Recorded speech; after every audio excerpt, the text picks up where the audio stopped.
विज्ञसँग कुराकानी गर्दै जानेछौं। जीवन रक्षा कार्यक्रम सुन्न मात्रै होइन, तपाई सहभागी पनि हुन सक्नुहुन्छ। त्यसको लागि 0894302202 मा अहिले नै फोन गर्नुहोला। जाजरकोट भूकम्प प्रभावित अस्थायी आवास निर्माणको काम चाँडोभन्दा चाँडो सके हुन्थ्यो भन्ने पक्षमा छन्। कतिपय घर टहराका लागि उपयुक्त जग्गाको खोजीमा छन् भने भोलिका दिनमा साध सीमानाका बारेमा कुनै विवाद नहोस् भन्नेमा पनि उनीहरू सचेत छन्। त्यसैका लागि भूकम्प अघि भन्दा पछि जग्गाको नाप नक्सा मिलाउने लगायतका कामका लागि मालपोत कार्यालय आउनेको संख्या बढ़ेको छ। रेडियो जाजरकोटका प्रकाश रोकाएको रिपोर्ट। भूकम्पले कार्यालय भवनमा क्षति पुगेपछि जाजरकोट जिल्ला मालपोत कार्यालय हिजो आज भेरी नगरपालिका 4 पोखरा गाउँमा सरेको छ।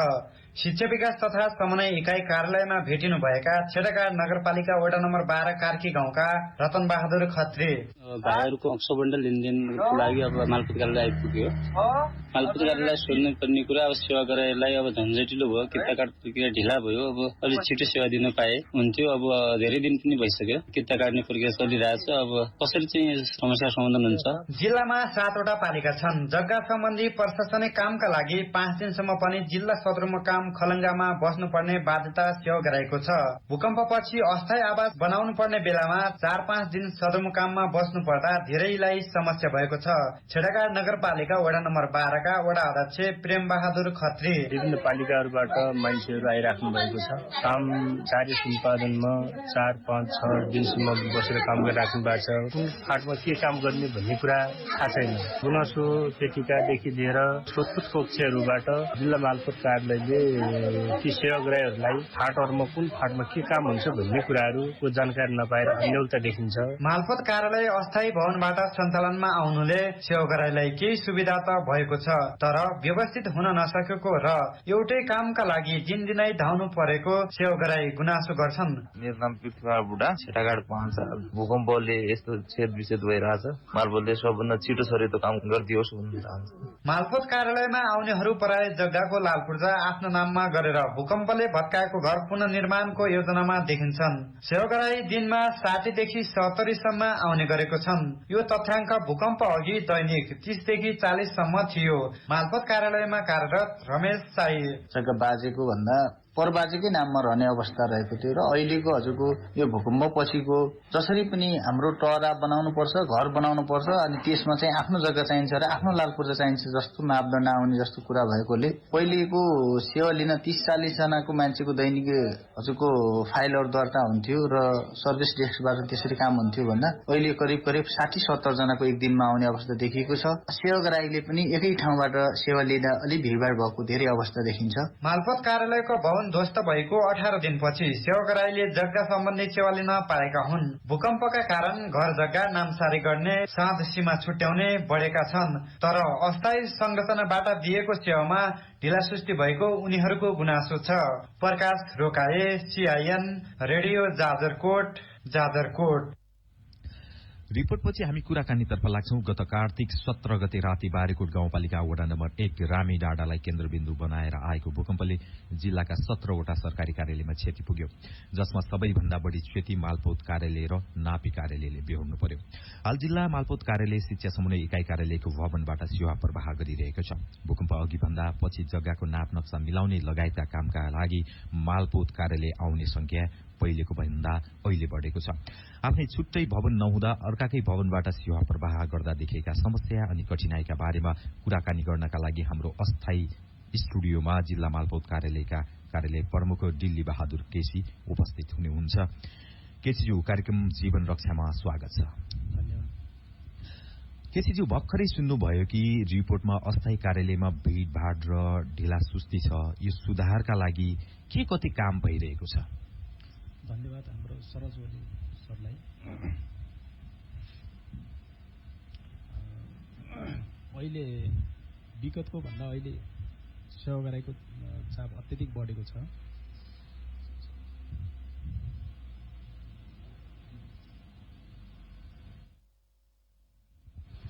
अत्यधिक बढेको अवस्था छ।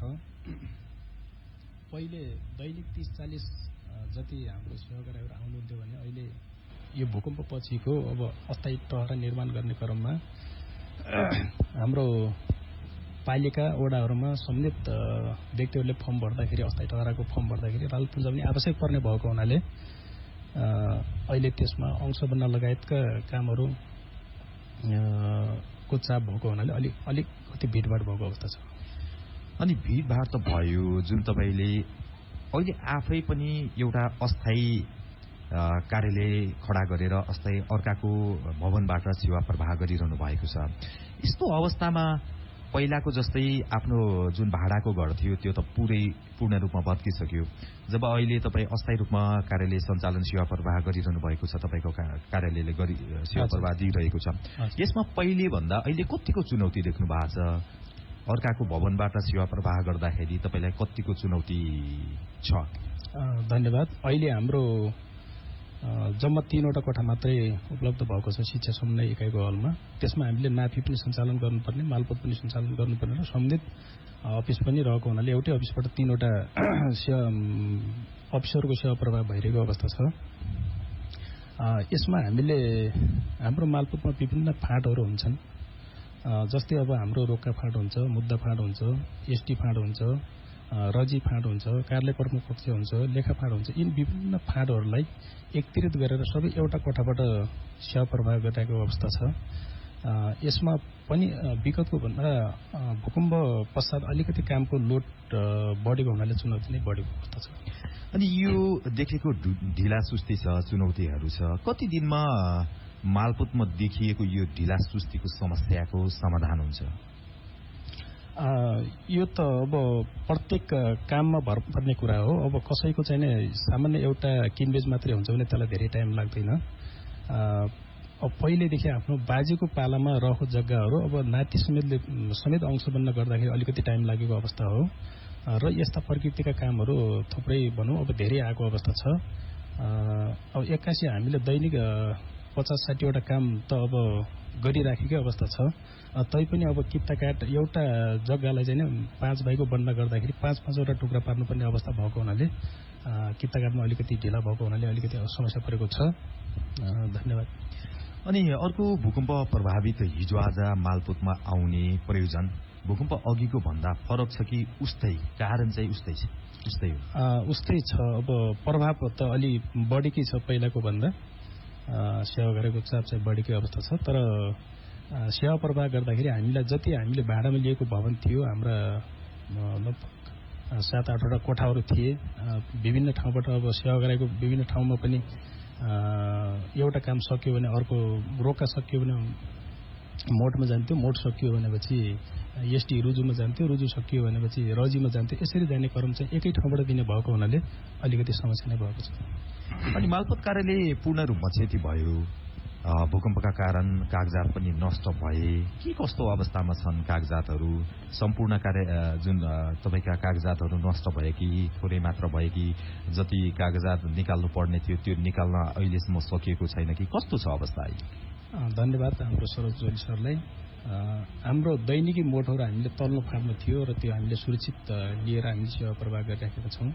केही तामिलीको कागजहरू अझै पनि त्यही भूकम्प गएकै ठाउँमा बाँकी रहेको छन् र भए जति हामीले लिएर श्रेष्ठहरूलाई चाहिँ सेवा प्रवाह भइरहेको छ।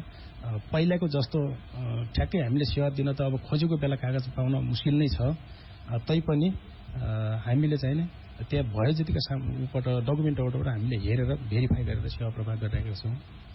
कुनै साथी जिज्ञासासहित हाम्रो टेलिफोन सम्पर्कमा हुनुहुन्छ, उहाँको जिज्ञासा सुनौँ। हेलो।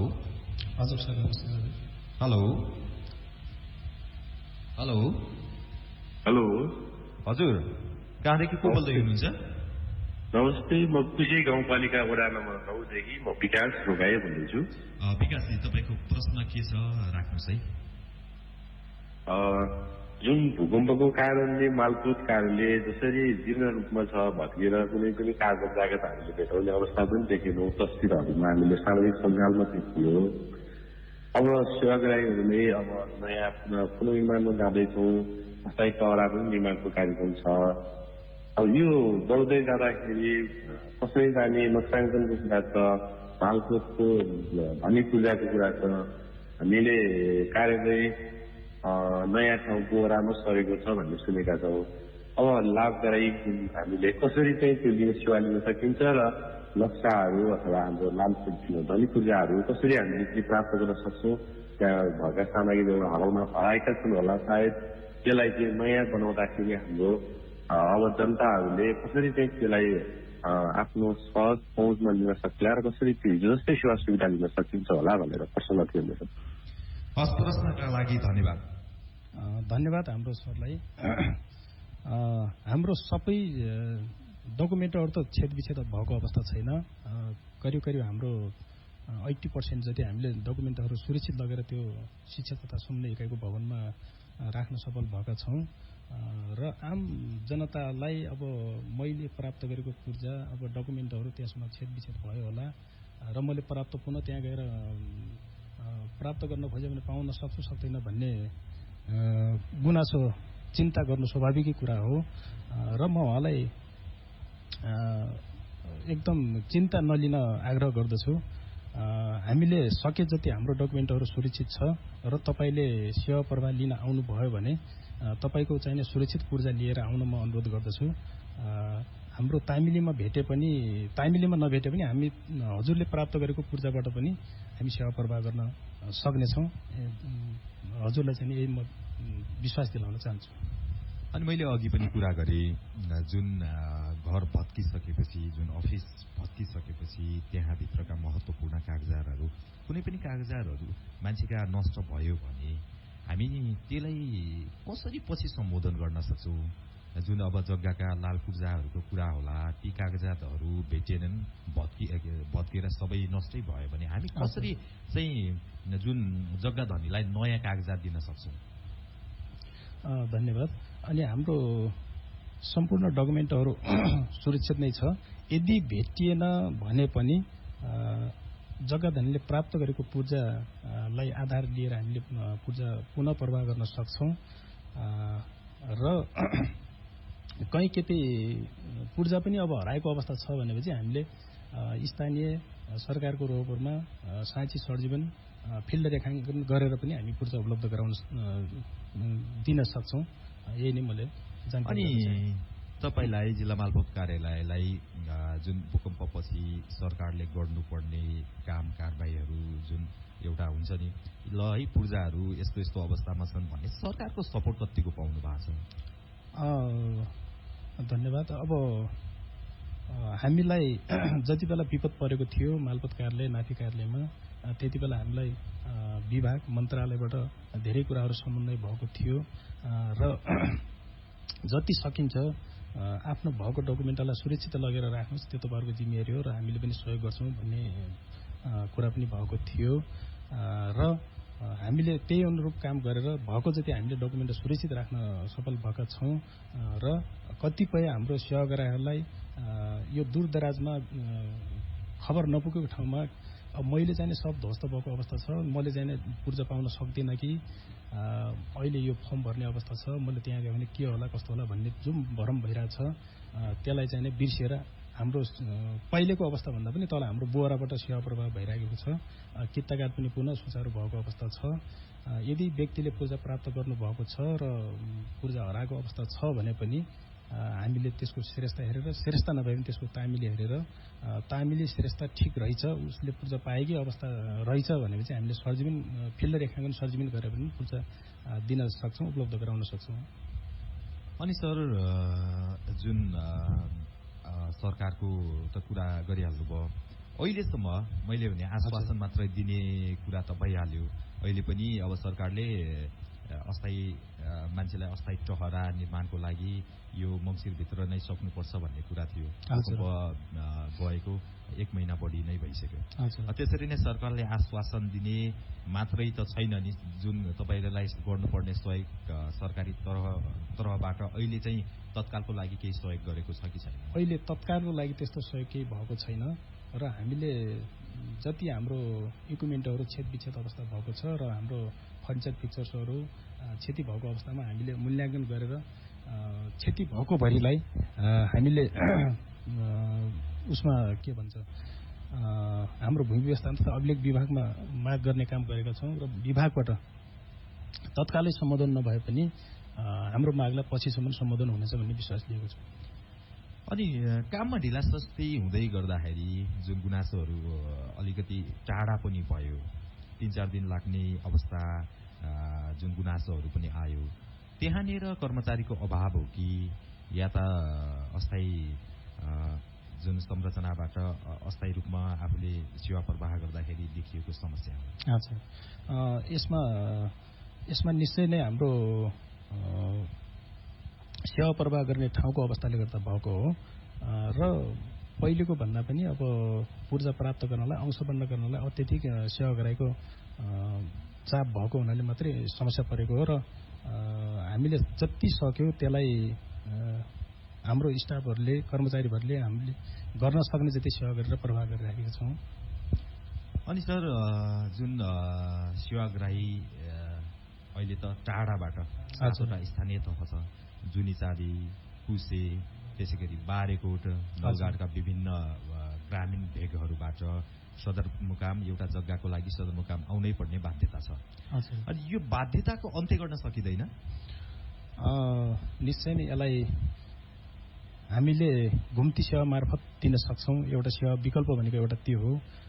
अहिलेलाई हाम्रो सेवा प्रवाह गर्दाखेरि हाम्रो डकुमेन्टहरूलाई आधार मानेर पूर्जा प्रवाह पर्नुपर्ने भएको हुनाले त्यो हाम्रो ढड्डा मोटहरू बोकेर त्यहाँ लान अलि सुरक्षाको हिसाबले पनि चुनौती र लिनलाई पनि कठिनाइ भएको अवस्थाले हो। हामीले निश्चय नै त्यस्ता घुम्ती सेवा मार्फत सम्बन्धित पालिकामा गएर त्यहाँको मोट रोका, डायरी, मुद्दा सबै लगेर दिन सक्छौँ। कुनै साथी टेलिफोन सम्पर्कमा हुनुहुन्छ, उहाँको जिज्ञासा सुनौँ। हेलो। हजुर, नमस्कार। नमस्ते। कहाँदेखि को बोल्नुभयो? हजुरको जिज्ञासा के छ? म जाजरकोट भेरी नगरपालिका 2बाट बोलेको समीक्षा मगर। हजुर। म एउटा प्रश्न सोध्न चाहन्छु सरलाई।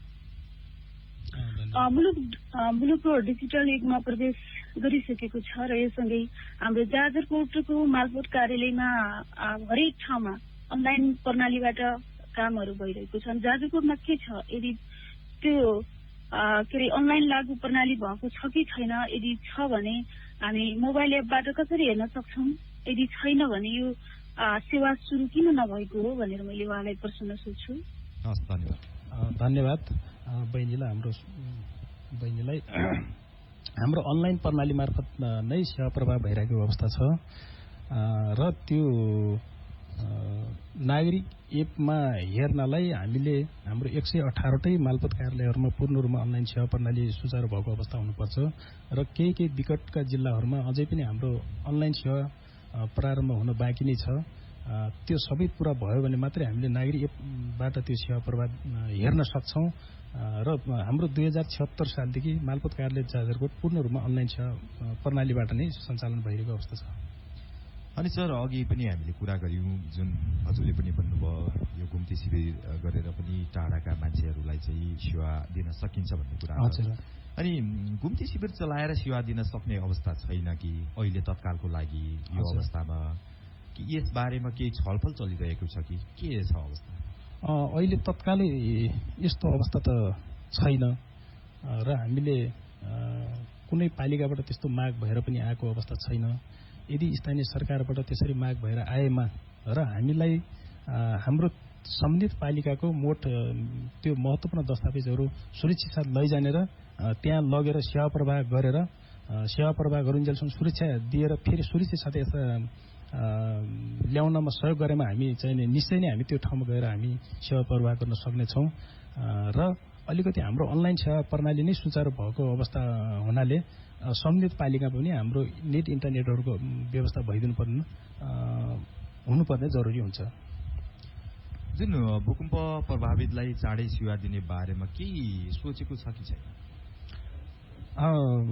निश्चय नै हामीले सेवा प्रवाह दैनिक हाम्रो 50देखि 60 जति भइरहेको अवस्था छ र हाम्रो सम्पूर्ण कर्मचारी टिमहरूले र नाफीको हाम्रो सम्पूर्ण सरहरूले पनि मैले अनुरोध गरेँ, जति हामीलाई किता कार्डमा अब एउटै व्यक्तिको 5देखि 6-7 भाइ भएको अवस्था छ र त्यो जग्गा पनि बाजेको नाममा छ, बाजे मृतक बाजेबाट हकवाला छोराहरूले ल्याउनु पर्ने छोराहरूले पनि आफ्नो बन्दा गर्नुपर्ने, आफ्नो बन्दा गरेर फेरि नातिहरूलाई पनि बन्दा गर्नुपर्ने अवस्था लामो प्रकृतिका काम भएको हुनाले र एउटा जग्गा व्यक्तिको नाममा 40 जति किता हुनुपर्ने, 40 कितालाई चाहिँ 5-5वटा टुक्रा पार्नुपर्ने, एउटा 40वटा किताको 200 टुक्रा पार्नुपर्ने भएको हुनाले कामको लोड भएको हुनाले अलिकति ढिला सुस्ती भएको जस्तो अवस्था हो र काम नियमित रूपमा भइरहेको अवस्था छ र पहिलेको भन्दा अलि अत्यधिक चाप नै भएको हुनाले ढिला जस्तो भएको हो, तर सेवा प्रवाह चाहिँ भइरहेको अवस्था छ। अनि सर हामीले घुम्ती शिविरको कुरा गर्यौँ, यहाँनिर मैले के जोड्न चाहेँ भनेपछि हजुर कसले सहयोग गर्दा चाहिँ तपाईँहरूले गाउँ गाउँमा गएर यसरी अहिले भूकम्प प्रभावित यहाँ आउनुभन्दा कम्तीमा त्यही सम्बन्धित ठाउँमा गएर सम्बन्धित पालिकामा गएर जुन सेवा प्रवाह गर्न सकिन्थ्यो जस्तो लाग्छ, कसले सहयोग गर्दा तपाईँलाई चाहिँ सहज हुन्छ? निश्चय नै हजुरले एकदम सान्दर्भिक प्रश्न गर्नुभयो। हामीलाई स्थानीय सरकारले नै सहयोग गर्नुपर्छ र सम्बन्धित पालिकामा र तीन पालिकामा साबिका गाविसहरूमा कति पर्छन् त्यो क्षेत्रको हामीले सम्पूर्ण दस्तावेजहरू बोकेर नै लानुपर्ने अवस्था हुन्छ र उहाँहरूले सेवा प्रवाह गर्नलाई हामीलाई सहयोग गर्नुभयो भने त्यो काम निश्चय नै सम्भव छ। अहिलेसम्म स्थानीय तहले त्यस्तो कुनै छैन। अनि सर भूकम्प प्रभावित नभएकालाई भन्दा प्रभावितलाई अलिकति द्रुत सेवा दिन सकिँदैन? सकिन्छ, त्यो सेवा प्रवाह भइरहेको अवस्था छ र यसमा हाम्रो भूकम्प प्रभावित अहिले निश्चय नै बढीभन्दा बढी भूकम्प प्रभावित सेवाग्राहीहरू आउने गरेको अवस्था छ र पहिलेको भन्दा अंशबन्दाको चाप पनि अलि बढेको अवस्था छ। अब प्रत्येक व्यक्तिले आफ्नो पूर्जा बनाउन खोज्नु भएको छ र कतिपय अब आफ्नो पारिवारिक रूपमा भिन्न पनि हुनुभएको होला, कतिपय भिन्न पनि नभएको अवस्था व्यक्ति आएर आफ्नो अंशबन्द गरिराखेको अवस्था र अलि अत्तिकै पहिलेको भन्दा अलि चाप चाहिँ परेको अवस्था छ। कुनै साथी टेलिफोन सम्पर्कमा हुनुहुन्छ, उहाँको जिज्ञासा लगौँ त्यसपछि। हेलो हजुर। हेलो हजुर, कहाँदेखि को बोल्नुभयो? तपाईँको जिज्ञासा के छ? म बालकुमार शर्मा, म नेपाल पत्रकार महासंघ जाजरकोटको अध्यक्ष। हजुर, मेरो प्रश्न के छ भने मालपोत कार्यालयले जस्तो यसरी सेवा हुँदैछ, यसरी हामीले सेवा प्रवाह गरिराखेका छौँ भनेर चाहिँ यहाँका स्थानीय सामुदायिक रेडियोहरू मिडिया मार्फत चाहिँ किन सार्वजनिक सूचना गर्न सक्दैन? बोराबाट सूचना गरेको भन्ने त छ, के अरे सेवा दिएको भन्ने, तर त्यो सबै जनतालाई थाहा छैन। यस्तोमा चाहिँ मिडियाहरूको चाहिँ परिचालन गरेर सहकारी गर्न सकिन्छ, किन सकिरहेको छैन भन्न चाहन्छु म चाहिँ। धन्यवाद हाम्रो बालकुमार सरलाई। हामीले हाम्रो कार्यालयको वेबसाइटमा पनि सेवा प्रवाह भएको जानकारी राखेका थियौँ र हाम्रो प्रत्येक हाम्रो डोल्मा ग्रुपमा पनि राखेका थियौँ र हामीलाई प्रायः सबै ठाउँमा नेटवर्किङ भएको ठाउँमा जानकारी भएको अवस्था र सबैले जानकारी भएको धन्यवाद पनि दिनुभएको थियो र हामीले योभन्दा अगाडिको विगतको कार्यक्रममा पनि मैले आएर रेडियोमा लगायत सबै ठाउँबाट मैले प्रचार पनि गरेको अवस्था थियो र त्यति गर्दा पनि हाम्रो कतिपय कुना कन्दरामा अब सञ्चारको पहुँच नभएको पनि हुन सक्छ र हाम्रो सेवा प्रवाह शिक्षा समन्वय तथा एकाइको भवन बोहराबाट सेवा प्रवाह भइरहेको अवस्था छ र हामीलाई जति बेला भूकम्प गएको अवस्था थियो, भूकम्प गएदेखि हामीले करिब हाम्रो 15-16 दिनपछि पुनः सञ्चालनमा ल्याउन सफल भएका थियौँ र किप्ता कार्डमा अलिकति नेली सिस्टमले टाइम लिएको हुनाले अलिकति 5-6 दिनपछि किप्ता कार्ड सुरु भएको थियो र हामीले मङ्सिर 7 गतेदेखि सेवा प्रवाह दिन सुरु गरेदेखि हाललाई दैनिक 50 देखि 60 सेवा गराएको सेवा प्रवाह भइरहेको अवस्था छ। अर्को साथी पनि टेलिफोन सम्पर्कमा हुनुहुन्छ, उहाँको प्रश्न जिज्ञासा राख्नु। हेलो हेलो हेलो सर, नमस्ते। हेलो सर, नमस्कार। म बारीकोटदेखि कलिसिङ बोल्दैछु सर। भूकम्प पीडितकै बस्तीमा गएर मालपोत कार्यालयले सेवा प्रवाह गर्ने बारेमा के सोचिरहेको सर भनिदिनु पर्यो। धन्यवाद हाम्रो बहिनीलाई। मैले योभन्दा अगाडि नै भनिसकेँ र हाम्रो स्थानीय सरकारले माग गरेमा र त्यहाँ हामीलाई बस्ने वातावरण र हाम्रो इन्टरनेटको सिस्टम भएमा हामीले त्यहाँ सम्बन्धित ठाउँमा गएर नै सेवा प्रवाह गर्न सक्छौँ, यो जानकारी गर्न चाहे। आज प्रतिबद्धता गरौँ ल, कुनै पनि स्थानीय तहले तपाईँलाई बोलायो भने जान सक्नुहुन्छ, तयार हुनुहुन्छ? त्यो सक्छौँ र हामीलाई इन्टरनेटको व्यवस्था त्यहाँ गरिदिनुपर्ने हुन्छ। जुन हाम्रो सिस्टमबाट चलिरहेको छ नेट भन्दा पनि इन्टरनेट, हाम्रो नेपाल टेलिकमको लिज लाइन र सुबिसुको इन्टरनेट, दुईटी इन्टरनेटबाट हामीले सेवा प्रवाह गरिरहेको अवस्था छ। त्यो व्यवस्था भयो भने हामीले त्यो ठाउँमा सम्बन्धित कति दिनको लागि सेवा दिनुपर्ने हो त्यो पालिकाले माग गरेमा दिन सक्छौँ, यो बाजा चाहिँ म गर्न चाहन्छु। हस्, हामी कार्यक्रमको अन्त्यतिर आइसकेका छौं। तपाई अहिले कार्यक्रम जीवन रक्षा सुनिरहनु भएको छ। रुकुम पश्चिम अनि जाजरकोटका सामुदायिक रेडियोहरूको सहकार्यमा जाजरकोटको रेडियो खलंगाले यो कार्यक्रम उत्पादन गरिरहेको छ। अस्थायी भवनबाट सेवा प्रवाह गर्दा देखिएका समस्या, चुनौती अनि समाधानका बारेमा जिल्ला मालपोत कार्यालयका प्रमुख डिल्ली बहादुर केसीसँग हामीले अहिले कुराकानी गरिरहेका छौं। डिल्ली सर, हामी कार्यक्रमको अन्त्यतिर आइरहेका छौं र यो जहाजकोट लगायत रुकुमका सबै रेडियोहरूबाट यो जीवन रक्षा कार्यक्रम प्रत्यक्ष प्रसारण भइरहेको छ। हजुर। र रेडियो मार्फत तपाईले के भन्न चाहनुहुन्छ? धन्यवाद। यो विपत्ति हो, महाविपत्तिमा हामीले यत्रो सामना गरेका छौं र हामीले जुन भाडामा लिएको भवन हाम्रो 16वटा कोठा थियो र 16वटा कोठामा हामीले सम्पूर्ण तामिलेदेखि लिएर सम्पूर्ण फाँटहरू स्टोरदेखि लिएर सबै राखेको अवस्था थियो र तल हामीले 6वटा कोठाहरू हाम्रो दैनिक सेवा प्रवाहमा परेको हुन्थ्यो। अहिले हामीले त्यो विपत्तिले गर्दा हामीले शिक्षा समन्वय इकाइको हलमा चाहिँ अस्थायी रूपमा सेवा प्रवाह गरिरहेको अवस्था छ र त्यहाँ पनि हामीले 3वटा कोठा प्राप्त गरेका छौं।